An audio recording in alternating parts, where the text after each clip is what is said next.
জানেন হলুদ রক্তের প্রাণী কোনগুলি এবং এদের রক্তের রং হলুদ কেন?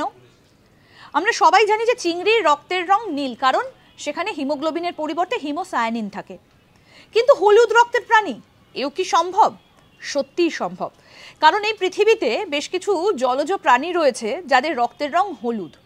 কোন প্রাণী আগে বলি, সেগুলো হচ্ছে টিউনিকেট, সিপানকিউলিডের মতো সামুদ্রিক পোকা, তাদের শরীরে হলুদ রক্ত বইছে। এছাড়াও সমুদ্রের শসা যাকে বলে, অর্থাৎ সি কিউকাম্বার, তাদের শরীরেও বইছে হলুদ রক্ত। কারণ কি? কারণ এদের রক্তে হলুদ ভ্যানাডিয়াম সম্পন্ন পিগমেন্ট থাকে, আর এই পিগমেন্টকে বলা হয় ভ্যানাবিন, যা অত্যন্ত ঘন হয়ে শরীরে অবস্থান করে এবং এই ভ্যানাবিন তার হলুদ রং দিয়ে রক্তকে হলুদ করে দেয়। তাই লাল নয়, সত্যি সত্যি এদের রক্তের রং হচ্ছে হলুদ। সি কিউকাম্বার বা সামুদ্রিক শসা, এটা আমরা সবাই শুনেছি এই প্রাণীটার নাম।